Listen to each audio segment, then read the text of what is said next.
Hello.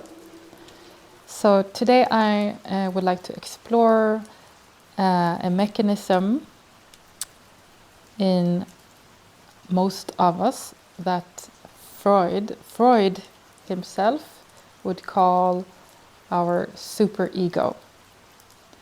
So our superego is often referred to a mechanism that has the function of sort of surveillance of, and it's often associated to criticism of ourselves, judgments of ourselves, doubting ourselves, and more harsh, like hating ourselves.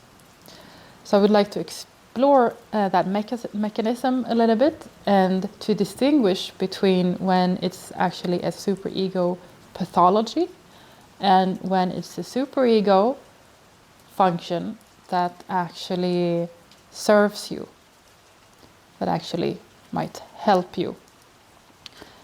And the reason why I thought about it is actually it started a couple of years ago, or quite many years ago now, when I learned in therapy, in my work as a therapist, when I was doing this deeper advanced training and method. And I learned that when a patient is criticizing him or herself in front of me as a therapist, I should say, "Do you notice you are criticizing you right now? How does that make you feel?" And help the patient to not criticize him or herself. So in a way, assuming that it's not good for the patient to criticize him or herself, and we should look at what happens when he or she is not criticizing herself, and let's see if we can explore what's underneath this pushing yourself down. But I started thinking, well, what if the patient actually has a reason to criticize him or herself? What if it's something that the patient is not doing toward himself, herself, or towards someone else, or if it's something that he or she is guilty about, or if it's a behavior that she is doing is not good, or if it's a project that he or she is engaging in that maybe it's not so beneficial. Well, what if the criticism is actually a clue about something that the patient wants to change, rather than just being something that is harmful towards the patient and that should be blocked and stopped? It might be, of course, that certain kinds of criticism, like "you are all bad," is not very helpful. But the reason why you criticize yourself might be helpful to understand. So when I went to this training, I started having these thoughts. Okay, how or when is self-criticism and self-doubt harmful to you, and when is it actually a sign of something you should listen to? When is it actually more like a comforting, safe surveillance system that you should listen to? And how do you distinguish what is what? So that is what I would like to explore in this video, and see what resonates with you, and see if it potentially can maybe give you another relationship to your own criticism, to self-criticism, or your own self-doubt, and see if you can start again to use it in favor of you instead of something that's putting you down. So let's start with looking at different examples of criticism or doubts and judgments of yourself. So it might be that every time you speak, there goes on a thought that, "Oh, why are you saying like this?" Or "This is not important," or "What are you even talking about? You're no good." It might be that every exposure you have of yourself in front of other people might trigger thoughts about your existence. Like, "Oh, you shouldn't open your mouth and you should just go away," or even more attacking like that, or you are ugly, no one wants to look at you, everyone hates you. So then it's more extreme, because it's more hurtful, obviously. Or it's more like concrete on the lighter side, like this is not a good idea, you have nothing to say. So if it's like a constant voice in the background, it's obviously quite annoying and quite disturbing, and it's quite obvious that if it's ongoing all the time, it's very possible that it actually makes you to doubt yourself in general so much that you don't dare to open your mouth, you don't dare to try out your ideas, you don't dare basically to take any risks. So if that's the case, I would say that then it's more pathological, because it's stopping you in your life. It's becoming a blockage in your life, and it's not like it's you can think of it as a parent who's criticizing you all the time in its attempt to protect you, maybe. So that's very common, like a parent who's worried about you. If you are a teenager and you come home and you say, "Oh, Mom, Dad, I want to start this new education," and then your parents are criticizing, "No, you shouldn't do that, that's not a good idea. What are you, like musician or something creative, for example?" That's very common. "No, you're not going to make it, blah, blah, blah." So then the parents only gives criticisms because the parent is probably worried inside, and has his own problem with a lot of doubt that is projected onto you. So if criticism or judgments or doubts comes out in that way, where it's the only thing that comes out, then it probably makes you doubt your whole being, and it makes you not daring to try out new things. And if that's the case, if you are just full of doubts, then it might be that you need to balance it out with doubting you less, with balancing it out with more encouragement on you. If you are a person where the doubt and the judgment is just an overload, then it's not helpful, and then it's not balanced. So you can think of it as like a way of a balance. Like it's good to have some doubt, it's good to have some questioning of yourself, it's good to have some surveillance of you, but if it's not balanced out with encouragement, you're not going to take the risk of doing new things.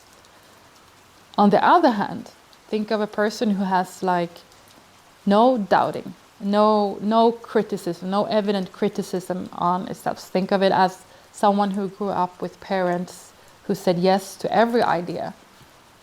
Like, yeah, go ahead. Yeah, we believe in you. Yeah, you are the best. You can always take care of yourself. It's no problem. Yeah, you can stay out alone. We are not worried about you at all. If that's the case, then it's possible that you've had a life where you actually have taken a lot of risks, but possibly also a lot of mistakes, and possibly also put yourself in a lot of trouble, and maybe put yourself in a situation where you have gotten hurt, or where you have gotten tricked, where you have had a lot of losses, because you learned to risk a lot of things and to just go with your emotion, to follow your emotion, your intuition, your drive, your will to do a lot of things. Like you have a will to do a lot of things, but without any break of doubt or of judgment or of questioning. Because your parents never really questioned you, so you just, went ahead. Or it might be that they actually did question you, but not in a very helpful, loving way. So you just, you didn't care, and you just, as a defiant act, you did whatever you wanted. So if it's the balance, it's like that. Like you have no questioning of yourself, but a lot of will and a lot of risk taking and a lot of movement forward, then it's also not a balance, and it's possible that you're up for a lot of trouble.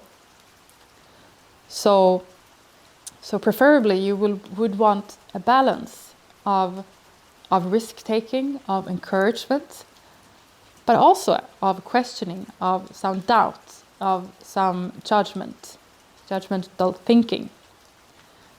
And it's again very helpful to think of it as a parent who is either like repressing you, pushing you down with not believing in you at all, or criticizing and invading you with a lot of criticisms, whatever new things you want to do, they don't believe in you. And then it's possible that you introject this in you, and you yourself also becomes very judgmental of yourself, and you are very perfectionist, so you don't do anything, or and you stop yourself and you don't take any risks if you're a more passive person. But it also might be that if you are more driven and more tempered, you cannot help but doing things, but you criticize yourself in whatever you do. So it becomes a very painful process. On the other hand, if you had parents who neglected you, who didn't have any thoughts about what you did, again, it might be that and if you're passive, you're not doing nothing at all, because no one ever had an opinion on what you do, so you have no motivation to do anything. Or it might be that if you're very driven, you have a strong will, that you end up doing a lot of stupid things, because you never learned that anyone had any thoughts or ideas about what you're doing.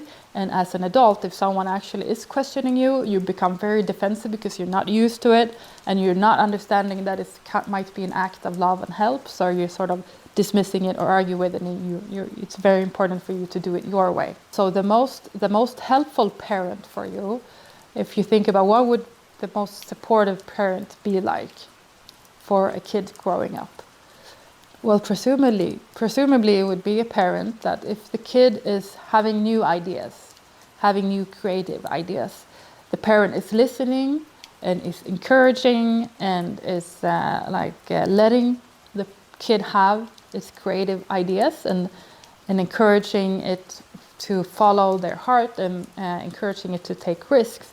However, also showing up as a protective force by asking some questions. Yes, of course, I have trust in you, I believe in you, and I think this is a great idea. If you want, we can think about it together, like what will happen if this won't work for you. So if we can have a plan, like what will you do if this wouldn't work, or if we can think about all the consequences of if it works and if it's not working, and what are your plans for this and this, or just inviting the kid to think about the situation together with this balance of love and encouragement, but also exposing the kid for questions, actually, so it can handle questions. Because if you as a kid never got questions with love, then you as an adult, questions will be quite difficult probably for you to receive, because you will perceive questions as either someone is stopping your idea, so just a question, you perceive it as someone wants to stop me, or and maybe you're very impatient even, so that's and impulsive, so then the question becomes very difficult for you to stay with and to perceive as an opening for a discussion. Or you perceive a question also as a critique, like someone is not liking what you do, so that's why it's questioning you. Instead, if you have an experience from a parent who asks questions, but with care and love as well, then it becomes a nice balance of, this is someone who believes in me, however, also wants the best for me and wants to protect me and have some sort of surveillance system over me. So the questions is actually like a safety net. And if you didn't get this experience as a child, this is in any case a helpful way, I would say, to think about doubt and judgment and criticism as an adult. So if you look inside of yourself and And becoming aware, okay, so if you just have a lot of judgments, and if you have a lot of self-hate and if a lot of doubt, then of course it's too much of that. And then you will again do the therapy work of being aware of it, and then understanding, okay, what function does it serve for me to all the time hold myself back?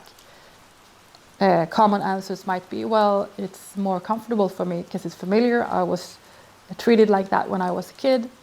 And it also is more safe because I don't have to take any risks and I don't have to be responsible for anything, really, because I don't do anything. So that's why I want to continue to hate myself. I want to continue to doubt myself. It's very good in that way.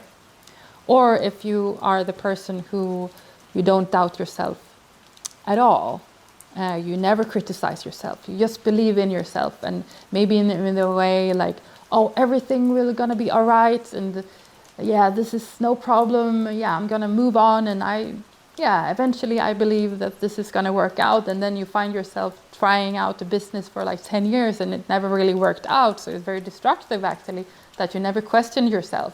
And maybe also you hurt other people in doing so, because maybe you got other people to believe in what you believed in, but it was very empty and very insecure because you never had any safety net of doubt or judgments.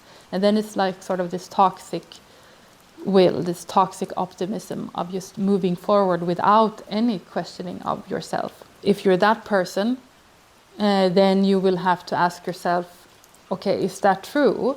Like, do I have this toxic optimism, and do I never doubt myself? So why is that? Why am I afraid of doubt? Why am I afraid of criticism? Well, then it stops my process. Then it stops. I need to move forward. Why do I need to? Why am I afraid of stopping? Well, because I'm on the run. So that's very common with people who never doubt themselves. It's because they have this flight mode, or not flight mode. They have this escape mode inside. They're on the run. You cannot stop them, because they are afraid of what will happen if someone stops them, because they equate that to they don't get to do what they want. And they don't have an experience of, someone can actually stop you because they care about you.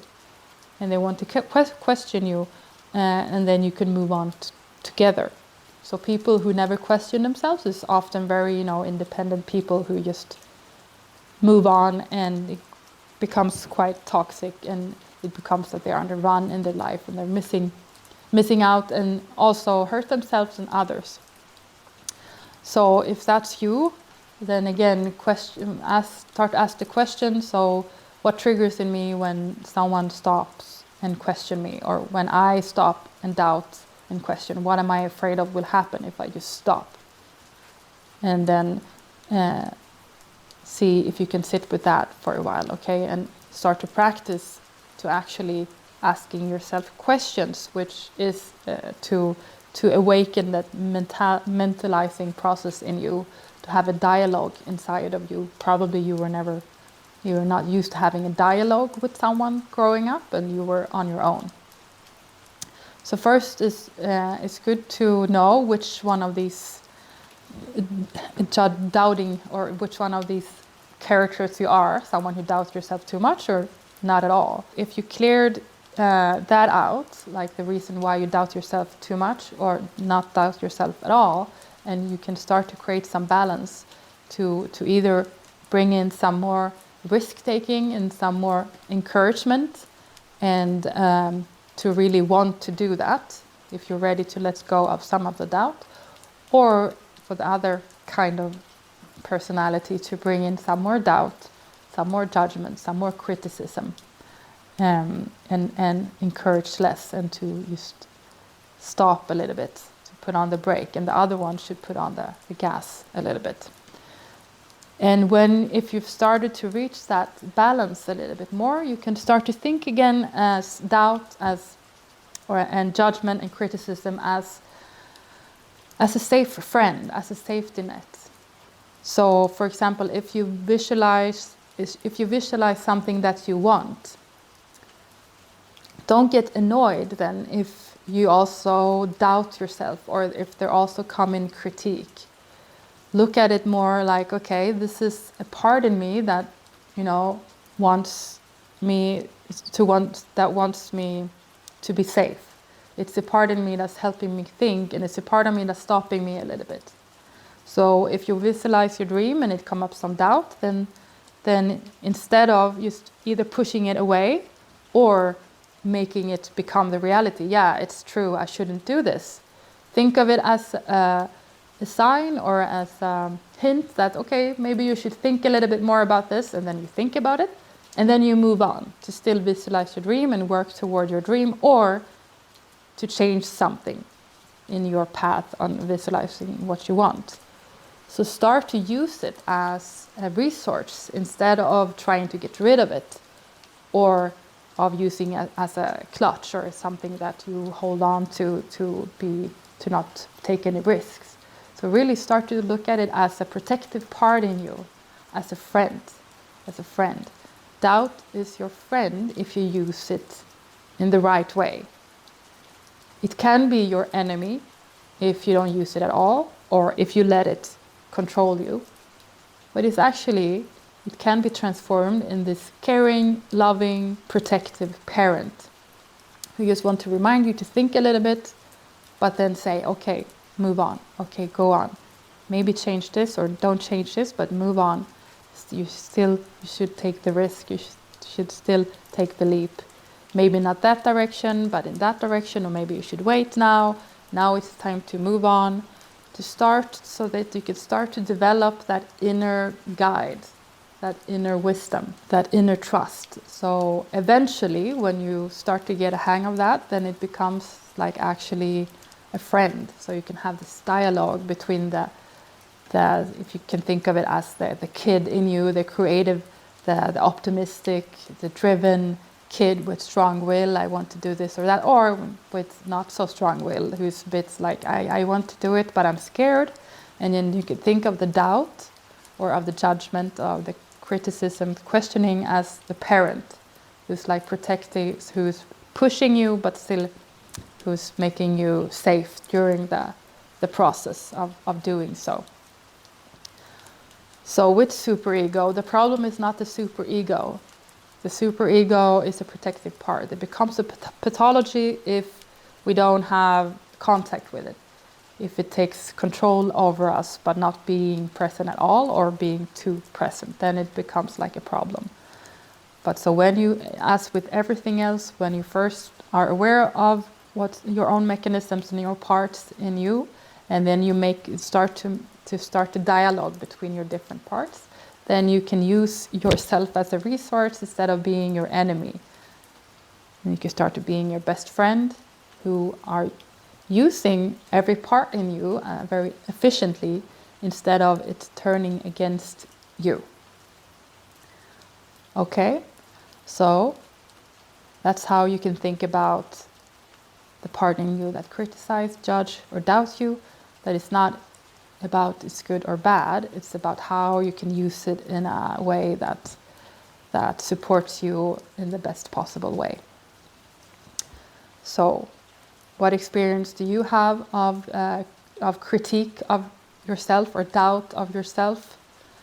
And have you managed to use it in the way I'm talking about, like a resource? And please comment in the comment section then if what experiences you have with this mechanism, and if this resonates with you, and maybe if you have some other thoughts about what might be helpful, in what way you can use this protective part in you. So please comment, and or if you have any ideas of if you want me to explore something in the subject further. And if you are more interested in having help with this directly in one-to-one meeting, then just contact me through livraissi.se. Send me an email and we can set something up. I also work digitally through video link, so it's no problem if you don't live in Sweden. Very rainy Sweden. We had snow, yes, but now, as usual, it's just snow here where I live anyway. Couple of days and it comes to rain, and so it's quite slippery. Anyways, I hope this was helpful, and yeah, until next time, thank you very much. See you.